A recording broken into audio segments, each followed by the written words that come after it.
नमस्कार दोस्तों, मैं MS वर्मा अपने YouTube चैनल क्राइम डायरीज 9 पर जो आज आपको रियल स्टोरी सुनाने वाले हैं, यानी सुना ही रहे हैं।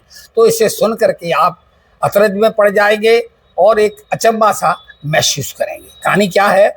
10 करोड़ का सोना लूटा जाता है।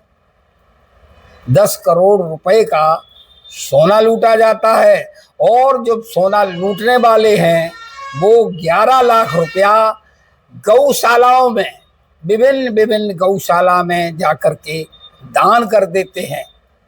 लेकिन ये कोई उनकी दरिया दिली नहीं थी। ये जो लुटेरे थे कोई रॉबिन हुड लुटेरे नहीं थे। ये जो थे एक छात्र थे, एक ठग थे जो राजस्थान से जाकर के तमिलनाडु जाते हैं और तमिलनाडु जाकर के जो चेन्नई का एक व्यापारी होता है, सोने का ज्वेलर्स का जो व्यापारी होता है, उसकी जो है गाड़ी में जो जब वो जा रहे होते हैं तो उनको जो है रोक करके मिर्च का स्प्रे आंखों में डाल के उस गाड़ी में जो सोना था, यानी सोना नहीं था, वो ज्वेलर्स था। उसमें ब्रेसलेट होते हैं, कान के जाबाली होते हैं, झुमके होते हैं, अंगूठी होती हैं, बाजूबंद होते हैं, गले के हार होते हैं। इस तरह से तमाम तरह का जो ज्वेलरी है वो करीब 10 किलो का वजन होता है और जिसकी बाजारू कीमत लगाई जाए तो 10 करोड़ रुपया के लगभग होता है। इसके अलावा 3.5 लाख रुपया नगद भी लूटा जाता है।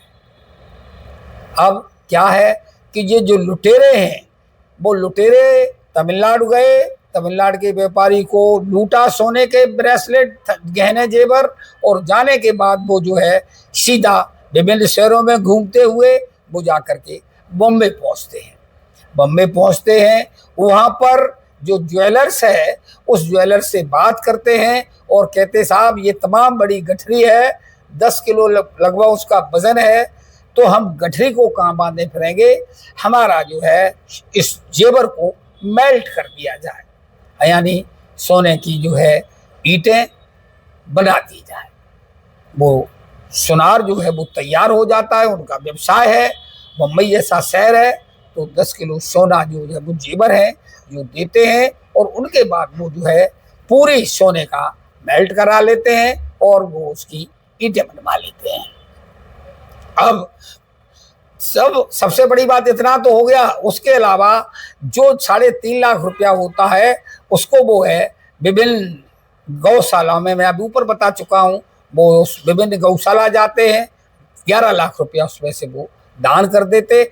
हद तो तब हो जाती है, अतरज तब हो जाता है कि मेल्ट करने वाले आदमी को, यानी ज्वेलर्स को, वो आधा किलो सोना फ्री में दे देते हैं कि आप रख लीजिए, सिर्फ आप इसको मेल्ट कर दीजिए।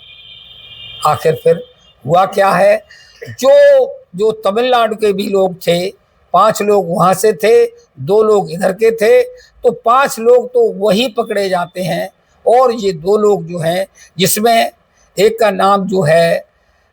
नाम होता है विक्रम जाट और दूसरे का नाम होता है मंगेलाल देवासी की जो है उम्र लगभग 22 साल है और निवाड़ी के जो है जेदीबास जोधपुर का वो रहने वाला होता है। आखिरकार इनका हुआ क्या है, जब चेन्नई पुलिस दबिश देती है, 7 राज्यों की पुलिस जब इस केस में लगती है तो ये मध्य प्रदेश से गिरफ्तार हो जाते हैं। ये जो दोस्तों कहानी हमने सुनाई, किसी को हैरान करना नहीं है, किसी को परेशान करना नहीं है, मगर आपको जागरूक करना है। जो सोने का व्यापार करते हैं, काम करते हैं, दोस्तों किसी पर भी भरोसा नहीं करिए। इसमें भी जो है जो कार का ड्राइवर है, जिस कार से वो सोना ले जा रहे थे बेचने के लिए, उनका ये व्यापार था, सोने के जेवर बनवाते थे, विभिन्न शहरों को बेचते थे।